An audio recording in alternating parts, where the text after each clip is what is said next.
ये लड़की अभी अभी एक सपना देखकर जागी है। सपने में वो किसी और मर्द के साथ खपाखप कर रही थी। अब वो अपने बॉयफ्रेंड कायो को मिस कर रही थी। तभी कायो आकर बारबी को सरप्राइज कर देता है। फिर कायो बारबी को शादी के लिए प्रपोज करता है, जिस पर बारबी हाँ कर देती है क्योंकि वो उस कायो से बहुत प्यार करती है। फिर कायो बारबी को ईयर रिंग गिफ्ट करता है, जिसे देखकर बारबी खुश हो जाती है और देखते ही देखते दोनों बैंग बैंग करने में लग जाते हैं। अगले दिन बाबी अपने बिजनेस पार्टनर थियागो से मिलती है और उसके साथ कोर्ट में जाती है, जहां कायो के ऊपर केस लगा हुआ था। तभी वहां मार्को नाम का एक जज आता है। इसे देखकर बाबी के होश उड़ जाता है क्योंकि ये वही बंदा है जिसके साथ बाबी अपने सपनों में गपागप कर रही थी।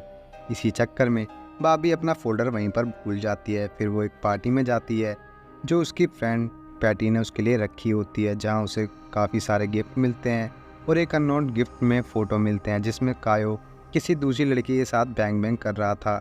ये देखकर बाबी पूरी तरह से टूट जाती है और अपने आप को बाथरूम में बंद कर लेती है। कुछ देर बाद उसका दिमाग घूमता है और वो बदला लेने के लिए थियागो और पैटी के साथ कायो का लैपटॉप चेक करने उसके ऑफिस में जाती है। इधर गार्ड को रोकने के लिए उसके फ्रेंड उसके साथ रंगरलियाँ बनाने लगती है। इसी बीच बाबी को उस लड़की का लेटर मिल जाए जिसके साथ कायो 2 साल से था। वो लैपटॉप को ले जाती है और रोते रोते लैपटॉप को खोलने की कोशिश करने लगती है। फिर कुछ दिनों बाद पैटी बाबी से मिलने आती है और उसे मूव ऑन करने के लिए कहती है। फिर बाबी अपना मेकओवर करवा लेती है और अगले ही पल अपने ऑफिस जाती है एक नई अंदाज में। जब वो थियागो से बात कर रही होती है तभी उसे मार्को के असिस्टेंट का कॉल आता है जो फोल्डर की याद दिलाता है। जिसके बाद फोल्डर लेने के लिए वो मार्को के पास जाती है, जहाँ दोनों एक दूसरे को ही देखे जा रहे थे। फिर बाबी ऑफिस आने लगती है। तभी रास्ते में कायो आ जाता है और दोनों में बहस होने लगती है। तभी माँ को भी बीच में आकर सब कुछ शांत कर देता है।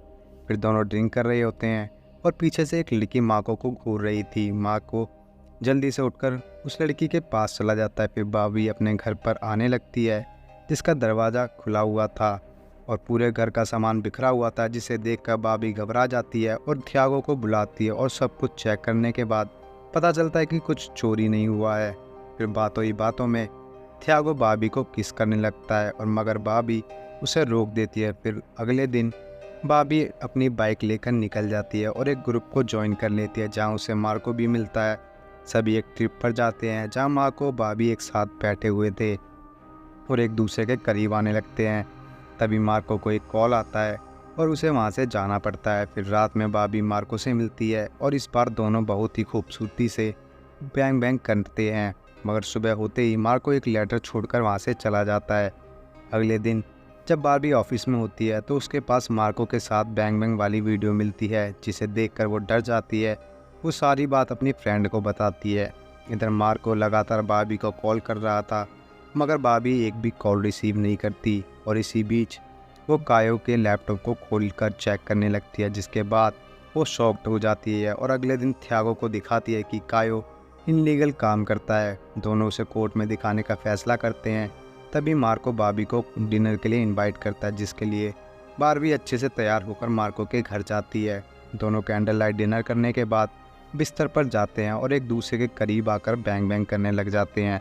फिर हम देखते हैं बारबी का मार्को के घर पर आना जाना लगा रहता है और दोनों दबाकर बैंग बैंग करते रहते हैं। एक दिन जब दोनों बिस्तर में होते हैं तब वही लड़की आती है जो बार में उस दिन मार्को को घूर रही थी। वो लड़की सब कुछ सच बता देती है कि वो मार्को की वाइफ है, जिसे सुनकर बारबी की आंखों में आंसू आ जाते हैं और वो गुस्से में वहाँ से जाने लगती है। मार्को से रोकने की बहुत कोशिश करता है, मगर वो एक नहीं सुनती और बाइक लेकर निकल जाती है, जहाँ रास्ते में एक कार जानबूझकर उसे ठोक कर चली जाती है। अगले दिन बारबी हॉस्पिटल में होती है और कुछ दिनों बाद वो ठीक हो जाती है और अपने पेरेंट्स के साथ रहने लगती है। तभी एक दिन मार्को वहाँ आता है और बारबी को अपनी बेटी को दिखाता है और बताता है कि ये सब मेरी वाइफ की दिमागी हालत की वजह से हुआ है और मैं तुमसे बहुत प्यार करता हूँ। डिवोर्स होते ही हमें अपनी एक नई ज़िंदगी को स्टार्ट करेंगे, जिस पर बारबी सोचकर बताएगी, ऐसा कहकर चली जाती है। फिर मार्को उस कार के बारे में पता लगाने लगता है जिसने बारबी को टक्कर मारी थी। फिर अगले सीन में हम कायो को देखते हैं जिसे किसी ने बहुत बुरी तरह से पीटा था। तभी वहाँ थियागो आता है और हमें पता चलता है कि ये दोनों मिले हुए हैं और अब दोनों मिलकर बारबी को मारने का फैसला करते हैं। फिर अगले सीन में बारबी सभी सबूतों को लेकर थियागो के साथ कार में बैठ जाती है। फिर रास्ते में थियागो गन दिखाकर बॉबी को दूसरी जगह ले जा रहा होता है कि तभी मार्को का कॉल आने लगता है।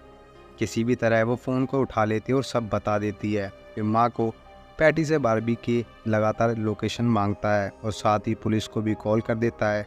इधर थियागो बॉबी को जंगल में ले जाता है जहाँ कायो कब्र खोद चुका था।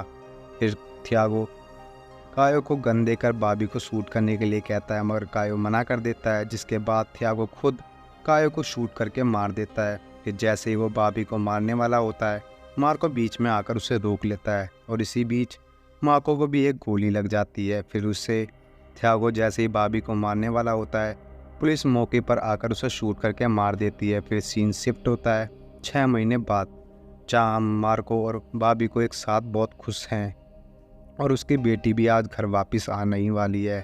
और इसी के साथ ही मूवी यहीं पर ख़त्म हो जाती है।